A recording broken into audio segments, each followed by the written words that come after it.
Agora o item 180, médiuns intuitivos, que nós iremos também dividi-lo em duas partes.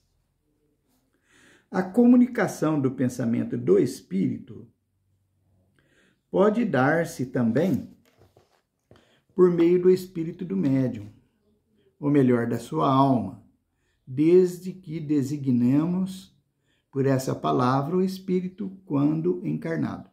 Então, tem uma notinha de rodapé aqui que o Herculano nos ajuda a lembrar que toda vez que a gente vê, muitas vezes que a gente vê aqui a designação de alma, nós devemos separar e entender como um espírito desencarnado, tá?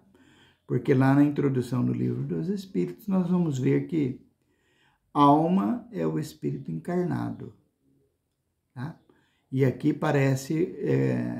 aparece a palavra alma para que a gente entenda como o espírito desencarnado. Então, nesse estudo, quando ele se refira à alma, vamos entender o espírito desencarnado.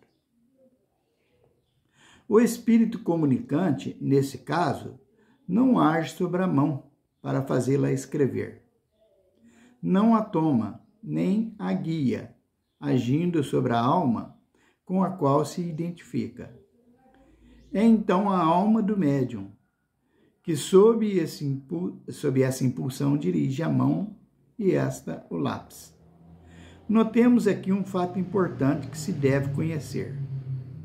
O espírito comunicante não substitui a alma do médium, porque não poderia deslocá-la do corpo. Domina-a, sem que isso dependa da vontade dela.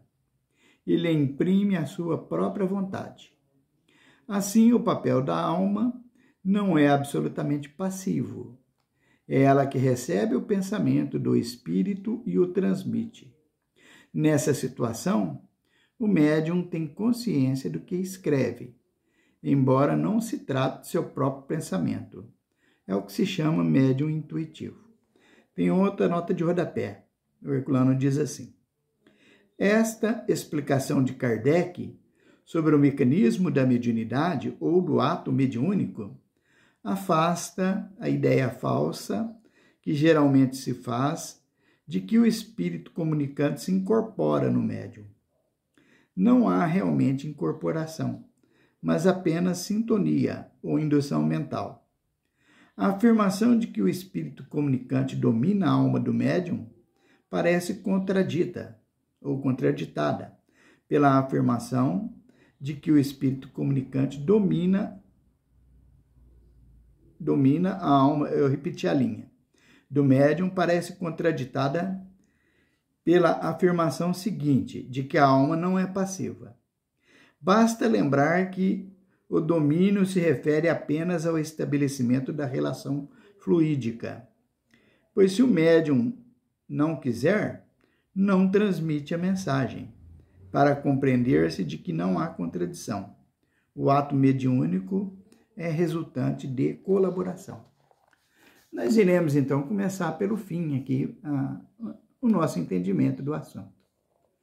Então, quando o médium ele entende que ele está desenvolvendo a mediunidade num ambiente apropriado, com pessoas experimentadas e responsáveis, ele se entrega para que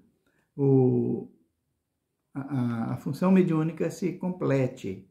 E assim o espírito utiliza do seu aparelho sem incorporar nele, conforme essa ideia nos faz entender que o espírito entra dentro do corpo, mas não é assim. É de perispírito a perispírito que há a conexão e o espírito fala com a permissão do médium.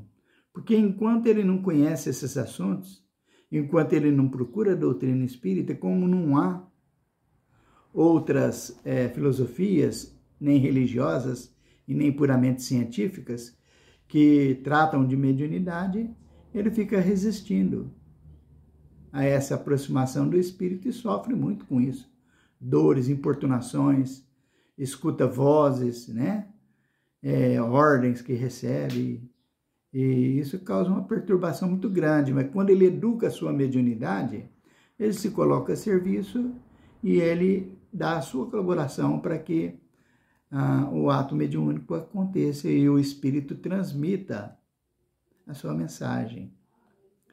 E conforme nós tínhamos falado também, isso daí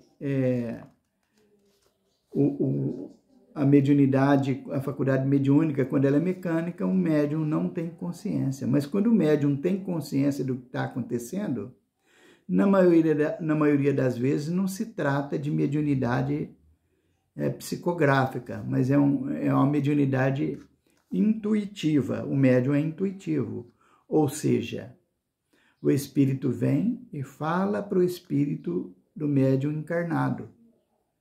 E o espírito do médium encarnado, obedecendo o que ele quer ditar, que o espírito comunicante quer ditar, ele vai escrevendo. Então o médium vai ouvindo o que o espírito está dizendo e vai escrevendo de modo próprio.